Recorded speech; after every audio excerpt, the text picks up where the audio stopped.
Hello and welcome to Acadia's Virtual Open House 2021, coming to you live from the KC Irving Center here at beautiful Acadia University. The KC Irving Center is a staple on the bucket list of any tourist or visitor here to the Wolfville region and is home to world-class research facilities and phytotrons. However, there's lots more for you to learn about Acadia University during today's open house. Acadia itself is situated in the stunning Annapolis Valley. We are just 500 meters away from the Numinus Basin, a school of 3,500 students from 80 different countries around the world and growing every year. Since 1838, we have a long storied history of welcoming students from around the world and making dreams come true here at Acadia. We're ranked the second undergraduate university in the country and the premier #1 undergraduate university in the province of Nova Scotia. Home to over 30 different majors, 200 different program options, we've got a lot for you to choose for here at Acadia University. Without further ado, we have a lot to talk about here today at Acadia's open house. We're now going to introduce what's going to happen here in our first session today. So first of all, we're going to get into some themes, kick it off by talking about COVID-19, how this year has been, and what you can look forward to in fall 2021. And to talk to us about that today is our Executive Director, Mr. James Sanford. Thanks, Tony. Morning, everyone. Afternoon, I guess, for some as well. So I take a minute. I have the pleasure of working here at Acadia as the Executive Director of Student Services. I've spent just over 30 years here as a staff member after graduating as a student. So I'm happy to be able to talk about Acadia. Very proud of the work that we do here and the institution that we're creating as we move forward. The student services portfolio is a broad one. We coordinate most of the student activity that's outside the classroom, everything from residence life, support to our international students, support through our counseling, health and accessibility areas, and providing advising and support to a variety of different student groups, whether it be based on their year of study, whether it's based on their experiences as an international student, or other aspects of that broad experience that they have here. So really pleased to be able to spend some time today talking about what's happening and what's going on. Fantastic, James. And we also have a few other people joining us behind the scenes here today. We have our enrollment advisors from Ontario, Mr. Connor Morrison and Ms. Claire Bryan, who are joining us. They'll be taking your questions in the chat box, so feel free to ask away and we'll try to get to as many of those questions as we can. From time to time, there might be some popular questions also, and we'll have Connor join us live on the air as well to share some of those questions as we go through the morning here. So James, tossing it over to the first theme of the morning. Acadia University and Wolfville in itself fared very well during the COVID-19 global pandemic this year. We were actually one of the few universities in the country that were able to open in a hybrid model. Can you tell us a little bit about how the past 6 or 7 academic months have gone here at Acadia? Thanks, Tony. Yes, we're extremely proud of the way that we've been able to adapt, and I guess to use an overused 2020 term, pivot with respect to COVID-19.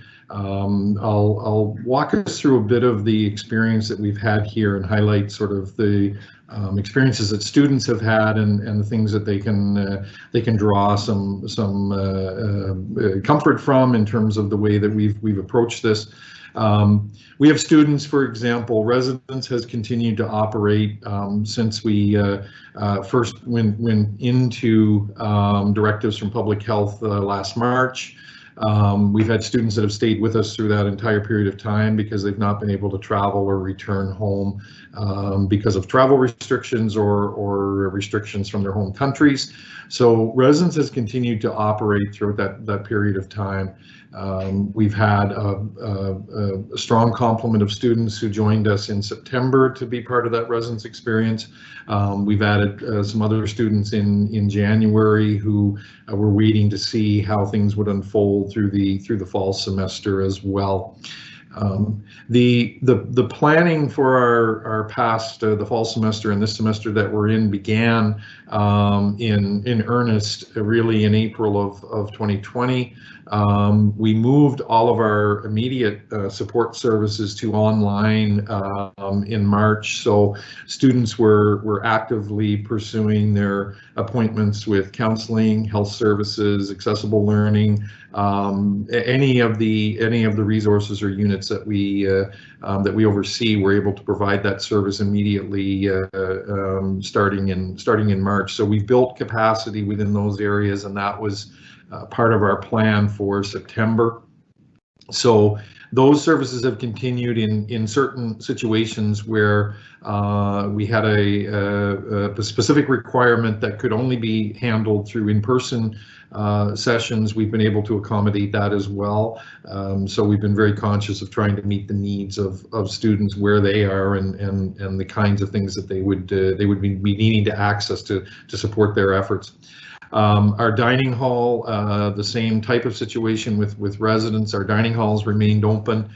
We've been able to work again in close consultation with our colleagues in the provincial government in Labour and Advanced Education, the Department of Health and Wellness, and the Medical Officer of Health's office to ensure that our dining hall was operating according to all of the public health directives. But we've been able to preserve that in-person dining experience for students as well. So students are able to get to the dining hall and participate and enjoy the meals that are available there. For periods of time during our quarantine, we've also been able to deliver meals depending on the circumstances of students who had to quarantine or self-isolate during that period as well. And I think one of the things that you identified, that we were one of the few institutions to operate with in-person experiences, and a lot of that is a credit to the folks in our institution who found ways to be creative, found ways to be responsible with how we set up our protocols. We have regular consultation with the provincial government and government officials.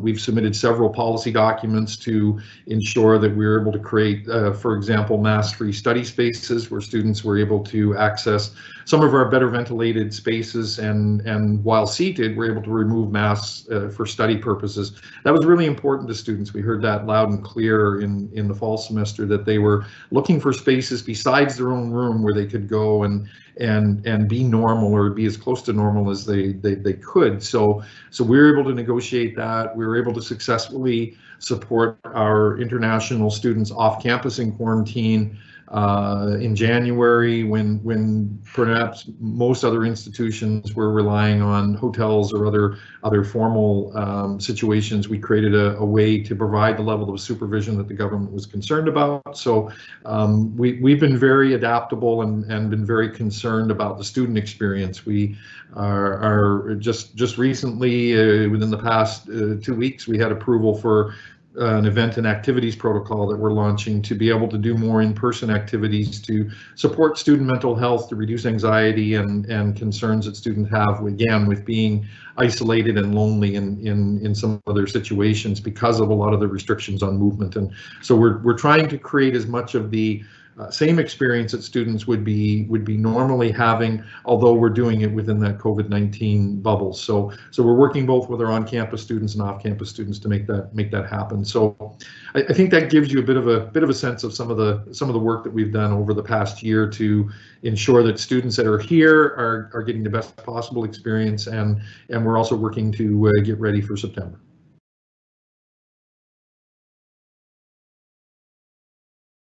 And James, I know from the enrollment services standpoint here at Acadia, we get quite a few questions, and even more so over the past few weeks, about what September 2021 might look like for new and returning students here at Acadia University. I wonder if you can speak to that for a few moments, and at least, in the absence of a crystal ball, at least, try to share with our audience today what it might look like for September 2021.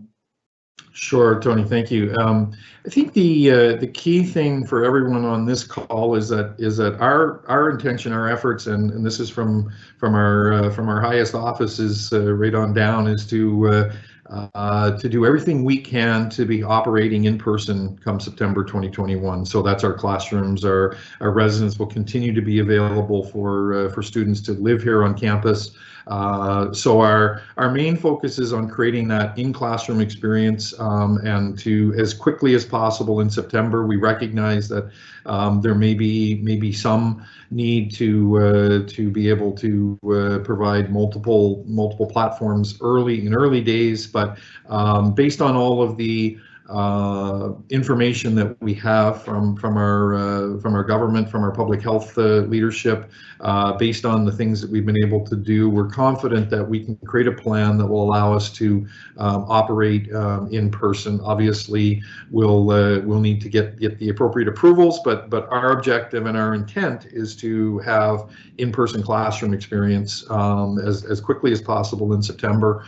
As I mentioned, the residence experience, we're gearing up in the same fashion for as much of our normal in-person both arrival and welcome, orientation, and then general program and student experiences during that period.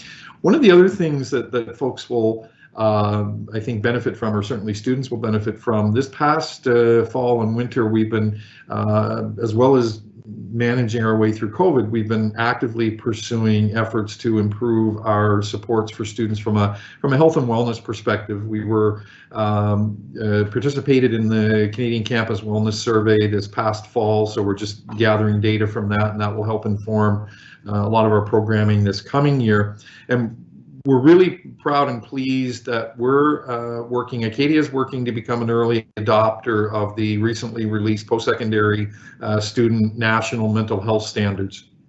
In October of 2020, the Mental Health Commission of Canada, the Rossi Foundation, and Bell Let's Talk were instrumental in completing a 2-year project to develop national standards for post-secondary student mental health.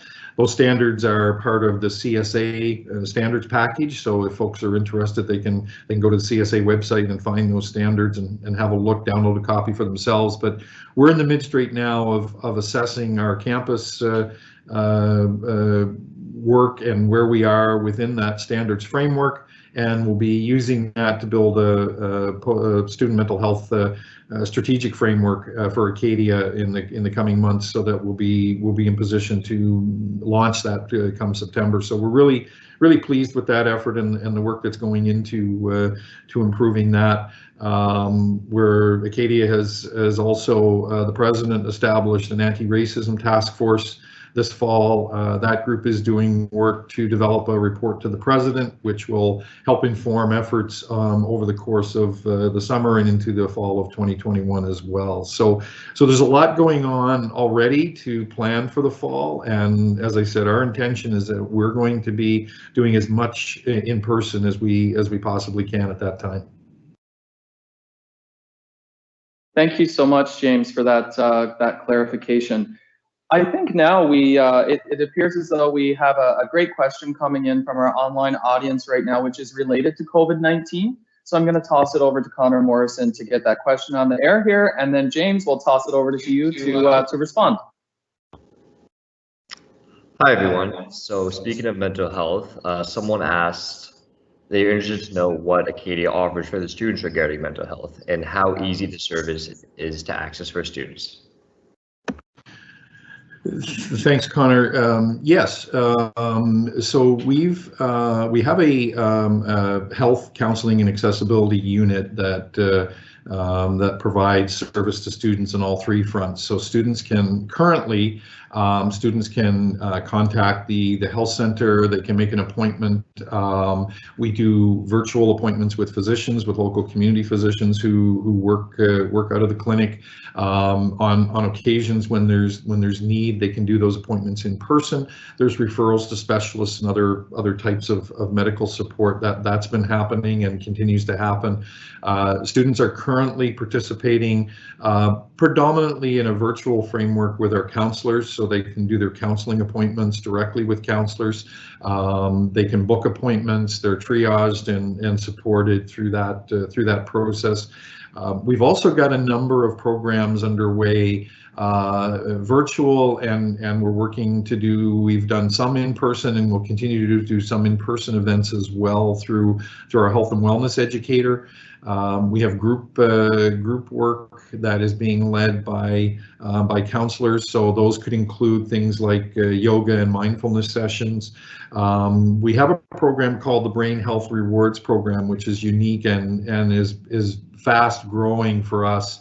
Our team has worked with faculty to identify faculty champions who are supporting student mental health by providing incentives to students through extra grades, extra points on grades, to attend events that we develop and coordinate. They're called Brain Health Rewards events, and so the students attend those events, and their attendance gets them that extra value. The events are designed to inform and educate students on various aspects of student mental health. And things that they can do both themselves, or services and resources that they can seek out to support them during the semester. We're also the beneficiary. We have a program called the Q-Life program. It's coordinated by a member of our Faculty of Kinesiology, Dr. Jonathan Fowles, that is focused on students having a chance each day to kind of look at what they're doing to be the best possible them that they can be. It's an easy program to sign up for and participate in. It's online, but it relies on students being able to spend some time, themselves focused on things each day and thinking about sort of where they want to be. So we've got a strong support base of not only those one-on-one sort of therapy appointments or intensive appointments, but there's a lot of programming around helping students to adapt to this new environment, programs designed to just get them out and participate in games nights, arts and crafts activities, movie nights, those kinds of things where they can be a little more close to normal and things can be a little bit more structured, and providing contact with other people. The social contact is something that students value very much, and it's been a challenge to recreate that with all the different restrictions. We also have a very unique and special program happening out of our athletics department. Varsity Athletics, when it became apparent that their season would not be sort of a normal one, really stepped up, and they've provided an alternative sport model for students to participate in intramural activities and other types of fitness and program activities. We've been able to keep access to our fitness center for students. So all of those things play into student mental health, and I think to a large extent I would suggest that students are experiencing through their entire experience here, whether it's in residence, whether it's in the classroom, whether it's outside the classroom, we've been able to provide things that many other campuses have just not been able to position themselves to do. So the experience has been pretty unique and not sort of like everybody else. Great, thank you, James, for that clarification. Very well explained. So it looks like we're getting quite a bit of interest in the live chat right now. Unfortunately, we're not going to be able to answer all of your questions today, but we do certainly welcome them. So after the session today, we will keep track of the questions, and we'll try to follow up with you by email and let you know what the answers to those questions might be. But with that said, we're going to go back to Connor now, and Connor is going to share another question that's just come in from the audience. Hi, everyone. So David asked, how would an undergrad who attended a Canadian overseas school find support as an international student? So for international students, and we have international students who are here with us in person. We also have international students who are participating virtually from their home countries as well. So our support has ranged from obviously creating the pathway for them to join virtually to be part of those academic classes. We've continued to support them with counseling services or any other any other types of supports that we can provide through that virtual network. For students that were attending in person, it's been a challenge for many of them navigating their getting visas and study permits approved, and actually physically getting here. When all of those requirements have been met and they're able to get here to Canada, we've been able to support them with the federal requirements for quarantine and self-isolation. We've worked closely with our provincial and federal counterparts to make sure that we've created a safe and supportive experience for students to get through that initial period. In September, we were able to navigate and negotiate special permissions to allow students to get outside and get some fresh air as part of that mental health piece of the experience, because the regulations previously did not allow for that. So we're able to negotiate some special circumstances to make that happen. So we were able to sustain those through the fall semester for anyone arriving. We're able to do the same thing in January. And as I referred to previously, we were able to also create a policy negotiation to allow international students in our community to do their quarantine in their own apartments off campus. And we actually had teams that went door to door to check in on them to fulfill the requirements for government officials and ensure that they had the necessary resources. We arranged for grocery deliveries. We provided grocery cards to ensure that folks would have supplies and things that were needed to navigate that quarantine period. We provided transportation from the airport that was specific to ensure that everyone got here as quickly as possible and as safely as possible. And as I also mentioned, we had international students who stayed with us throughout the who have been with us for the duration of the pandemic so far, and we were able to house them over the Christmas break, over the summer.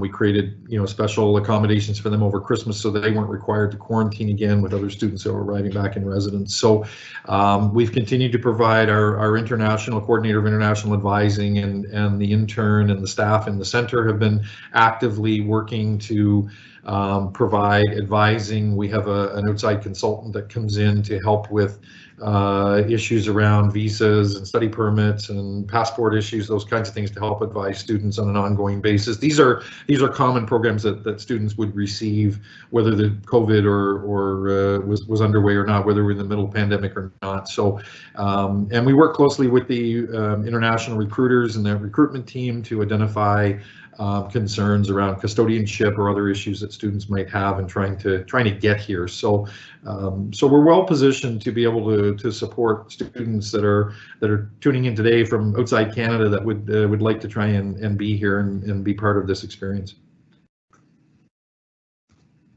And of course, James, we do have quite a large population of international students here at Acadia University. Approximately 550 students from 80 different countries around the world study here at Acadia and call Wolfville and the Acadia community home.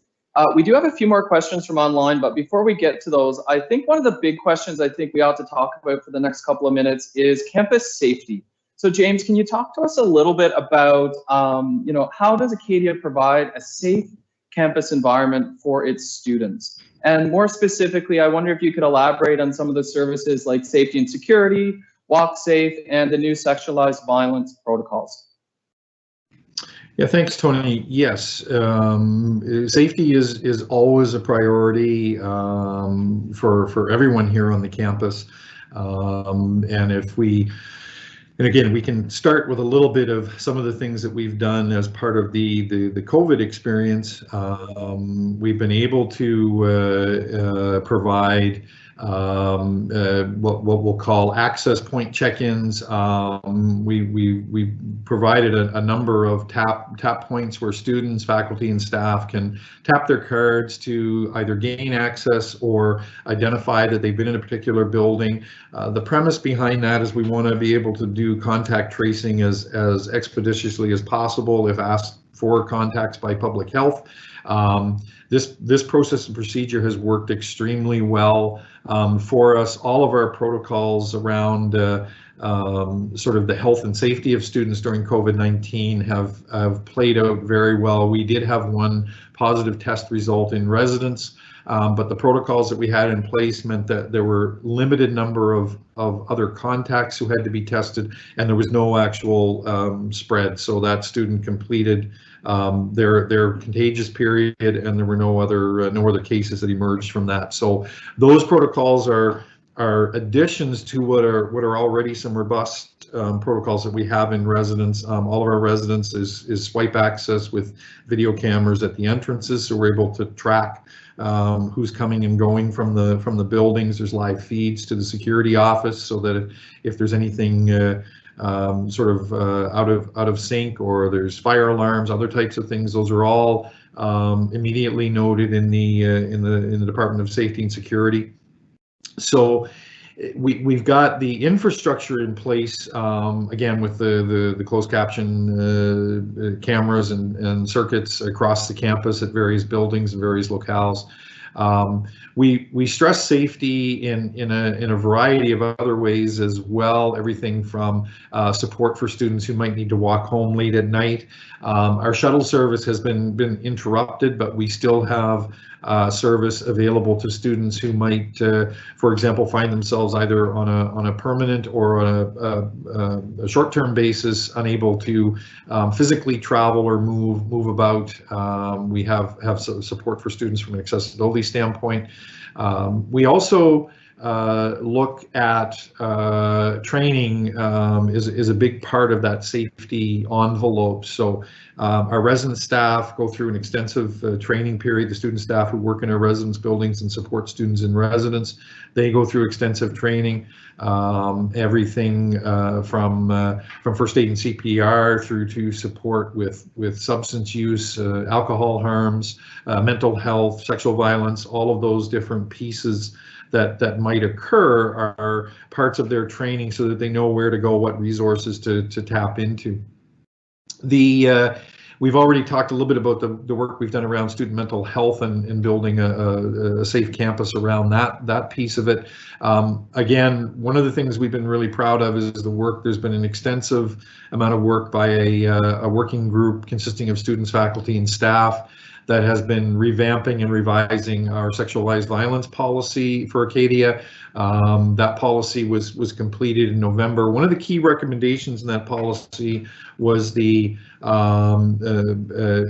addition or the recommendation to provide a coordinator of sexualized violence response and education for our students. And I'm pleased to share that position started just over a week ago. This will be the first position of its type for Acadia, and that position is going to work within our health counseling and accessibility unit, so they'll be supported with their colleagues there, but they'll be available to students to both learn more about, or if a student is in the situation where they need to share or talk to someone about an experience and look for advice and support and guidance as to what to do next, that position is going to be there for them. So we're really proud of that addition to our team. We do a lot of work as well with bystander training, working with student leaders and encouraging student leaders to be aware of their surroundings, be aware of what's going on, and step in and support students. So that's available not only to any student across campus, but we have specific focus on students in leadership roles and students in leadership positions. Our Acadia Students Union is really active in that student safety portfolio as well. They have a sexual health educator in their team. They're actively involved in supporting students in a variety of ways. They work closely with students on house council and residence. They work with students off campus. They were integral in providing a lot of the support to students living off campus with grocery and supply procurement during the fall semester. They operate a food bank on campus for students. There's one in the community, but the student union leads the work on campus. So you know, as you can probably tell, safety takes on a number of perspectives for us. It's not just about the security and the locking of doors. It's everything from health and safety to financial support. All of those different pieces go into creating a safe environment for students, and we're pleased with the work that we've been able to do, even within the pandemic, to enhance and bring those services forward. Great, thank you so much, James. So it looks like we're going to go back to Connor now, and Connor has another question to share that's coming from the audience today. Over to you, Connor. Hi guys. So you were talking about safety. Someone asked if there is campus security and security in the residence. Yeah, so just to build off of the previous question, we do have a safety and security office that is staffed 24/7, 365. So there's always someone at the desk, always someone monitoring phones and emails. They also do regular patrols around the campus. That team in safety and security is led by our director. That we have a strong team of supervisors and operations folks that are always planning and scheduling the deployment of personnel that are part of that security team. Security is also one of the biggest employers on the campus of students. Many students work for security. Many students have been working for security this past year as well. While we don't have the normal events and activities schedule, varsity events, concerts, trade shows or craft fairs, all of the different events that would normally draw in the public.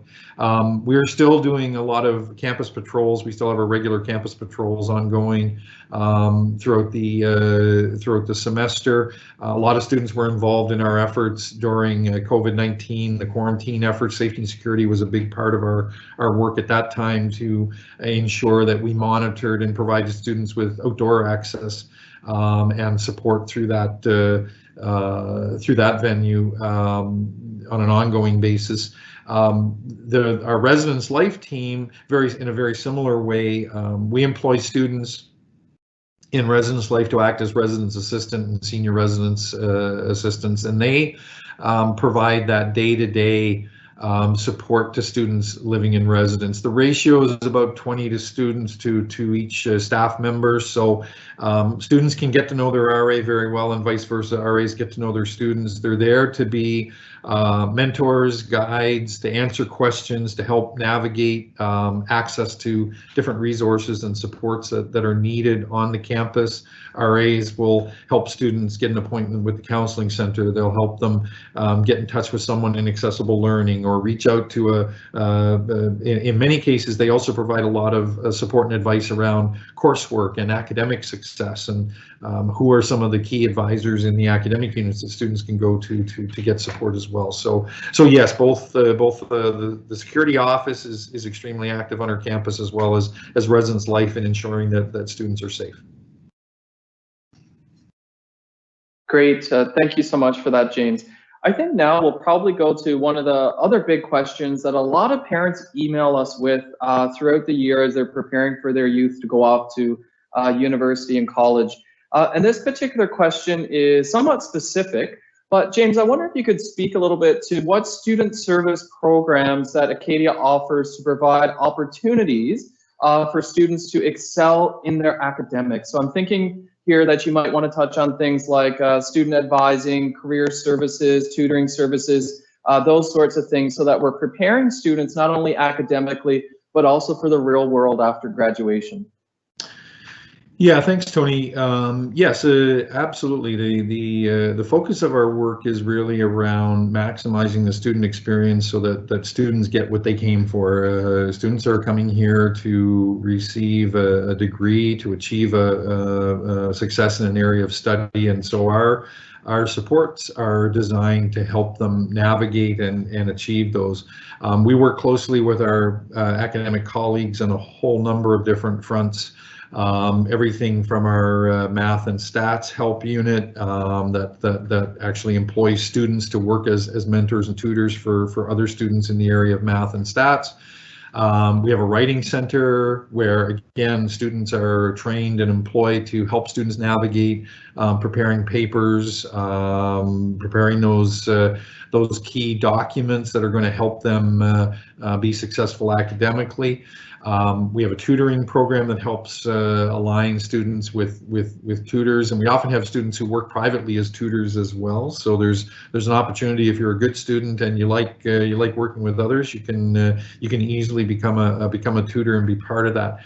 We also promote a number of our academic units provide their own help and support units. A number of the science programs, a number of the arts and professional studies programs do the same, where they're always trying to find ways to help students navigate that personal experience. We have student advising that helps students not only navigate sort of where to go and who to talk to, but students often will inquire about changing majors. That's a common thing for many students to try and figure out what they want to do. What they decided prior to arrival may not be what they're most passionate about after spending some time here. So our advisors can help get them in touch with the right academic resources to help facilitate that type of move and that type of change in their experience. I think, again, the key thing is that when you look around the campus, everyone is really in a position where they're trying to find ways to help students be successful. So when a student is struggling, whether it's the security person or whether it's someone in residence, whether it's someone at the desk at accounts or at the registrar's office, those folks are all looking at ways that they can make sure that student gets connected with a resource that's going to help them be successful and find ways to navigate what for many is a unique experience. It's part of getting into a bigger educational institution. Although we're not big in terms of comparatively speaking. For many students, this is bigger than some of the experiences they've had in their own high schools. So it's important that as many touch points as possible that we're talking about ways that we can support them. We're very proud of the work that our accessible learning unit does. That supports students who might require accommodations, helping them navigate that relationship with their faculty, helping them to sustain whether it's software, whether it's other provisions that they've had through their high school experience, that we can make that a seamless transition so they can sustain those moving forward and be successful academically. That unit does a lot of work to share information that any student can benefit from, whether it's tips on study skills, time management, other types of ways to navigate the academic experience. So like I said, we're really proud of the work that not only our full-time staff do, but we have a lot of students and student leaders who actively engage in that work as well to support their peers and make that experience a great one. Yeah, and I think another thing there that I'd probably add, James, is just Acadia's co-op program also prepares students sort of for the real world after they graduate from Acadia. So not only do students get that high quality academic experience and the student services support, but here at Acadia, among all of our programs, about 80% of them offer the co-op option for students, which is highly sought after for employers when they look to graduates from universities and colleges across the country. So we're quite proud of that as well. We do have a question that's come in online that's around quarantine protocols and those sorts of things in the residences. James, we're not going to toss that over to you just in the interest of time, but I did want to encourage the audience to attend our next session at 1:00 p.m., which is specifically focused on residence life, and hopefully we'll be able to get to your res life questions in that particular session. But we did have a second question that came in from the audience, James, which is again related to COVID-19. That's sort of the burning question that everybody has today. And they're wondering more specifically about our sports and recreation facilities. Can you speak to that for a little bit? What do they look like this year and what might it look like in September? So Again, it's a great question, and I'm really pleased to be able to highlight some of the great work that our colleagues in athletics, varsity athletics, have been undertaking. Right from last spring, they've been diligent working on how to create access for our campus community. The campus is closed to the general public with the exception of a few spaces, and one of those spaces is the athletic complex. So the team in athletics have really shone in the way that they've been able to build access to not only our student population, but those folks that were members of our facility, the fitness center. Students right now are experiencing access to the fitness center. They can sign up online. Everyone can book a time to get in and continue to work out and make use of the fitness center facilities. In the first semester, we were also able to provide training for the varsity athletes, so they were able to continue training as a team under all of those protocols. They were able to continue. They have a performance training program for local students, local athletes, minor sport athletes in the community. They were able to continue those programs through the duration of the pandemic, all following specific protocols and very stringent cleaning protocols. And so students have been able to participate in activities, not only personal ones where they can manage their own fitness. We've been able to create group opportunities more on the intramural basis with basketball, volleyball, those kinds of experiences. Again, following all of those safety protocols. We're really pleased that 2 weeks ago the pool opened again, and so students can access lane swims and times to be able to swim and train on their own in the pool as well. So that's again sort of that is hard work by those folks. It's work negotiating with our government colleagues to ensure that we're satisfying their concerns about safety and the COVID-19 protocols and the health directives. But it's a commitment that athletics has shown, is that they want this experience to be as close to possible, close to as normal as possible, but it's also recognizing the importance of physical activity in that student mental health and that student success experience. So we're very grateful to the work that group has done to really supplement and complement everything else that's going on campus. Great, thank you so much, James. And I know on personal experience, I'm super excited that the pool's reopened so I can get those lane swims in as well. It looks like we're going to head back over to Connor, and he's got a question from the audience. Over to you, Connor. Hi guys. So we got a great question from the audience here. That'd be great for you, Tony. And it's regarding the cost of attending Acadia and how might students offset the cost of study through scholarships, bursaries, and financial aid? Yeah, that's actually a fantastic question. One perhaps that we get from most parents as they're sort of making decisions on attending university and those sorts of things.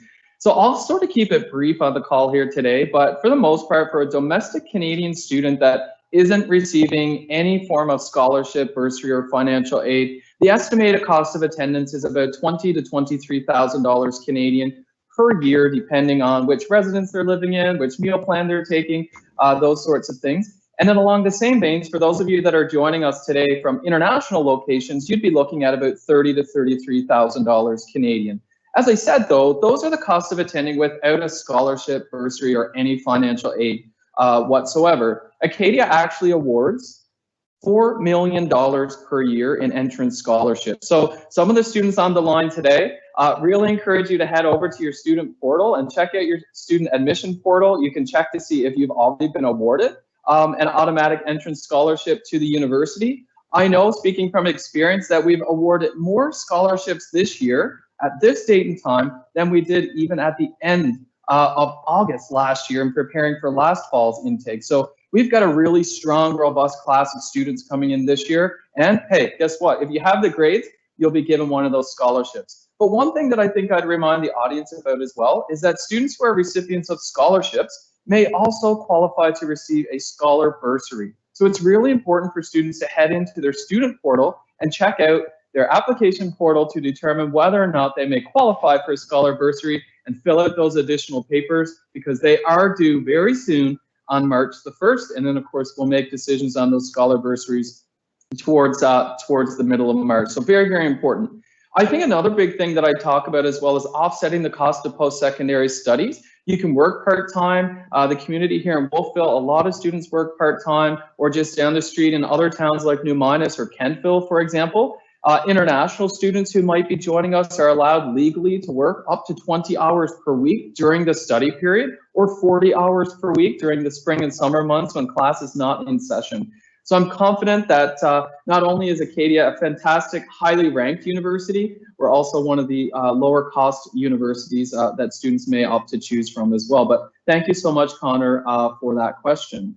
Just in the interest of time now, I think it's a great vantage point to remind those on our audience listening today about some important things and important next steps that need to happen for you to finalize your admission to Acadia. First of all, as soon as possible, complete your application for admission if you haven't done so already, and submit any necessary documents. Your status portal is the best place to get information about that. Also, if you want to keep moving on sort of through the recruitment funnel, please go into your status portal once you've made your family decision to choose Acadia and accept your offer for admission and pay your enrollment deposit. That's literally, pardon the pun, your key to get into residence. You can essentially make that enrollment deposit, and then that system will then let you apply for a residence room. And guess what? You get early dibs if you do all those things and perhaps get a little bit of a better room on campus. Looking forward to the next couple of weeks. Late March is when we'll register or start registering students for courses in September. So we'd like to remind everybody here on the call today, complete your application, accept your offer of admission, apply for housing so that we can get you registered for courses in September. And of course, another reminder, make sure you fill out those scholar bursary applications if you qualify for a scholarship as well. So check out your status portal always for updates, and remember to check your email. We send a weekly reminder email with the things that you need to know from our Enrollment Services Office. I want to take a moment to thank those of you who joined us on the call today. Mr. James Sanford, Executive Director of Student Services. Any departing thoughts for us today, James? Thanks, Tony. Really appreciate the opportunity to be here. Obviously, if parents or students have other questions, they can reach out to our team. They can reach out to me. Happy to engage in more in-depth one-on-one conversations or share more information to anyone that's looking for more details as they navigate making a decision here. Fantastic. Thank you so much, James, and thanks for sharing all of your institutional knowledge with the audience today. I also want to take an opportunity to thank our two enrollment advisors, Connor Morrison and Claire Bryan, for working the questions behind the scenes today. And we would not have been able to make this possible today if we didn't have our Slate CRM specialist, Mr. Richard West, working behind the scenes as well. So thank you so much, Richard, for helping us pull this off. So we're going to take a brief sort of 10-minute break now. Stretch your legs, grab a coffee, and when you're ready to join us for our next session, that's Residence Life at 1:00 p.m., head over to your email box. You'll be able to find the link for the Residence Life session if you registered for it, and then our team of Res Life folks will be next up on the agenda here today. And then, of course, 2 p.m., we're going to get into admissions and scholarships, some really important topics there. And then lastly, the most sought-after session of the day, which will be all things student life. So my name is Tony Adey, Director of Student Recruitment here at Acadia University. On behalf of myself and my team of enrollment advisors, I want to thank you all for joining, and I hope that you enjoy the next 3 sessions here this afternoon. Thank you so much, and thanks for your interest in Acadia University.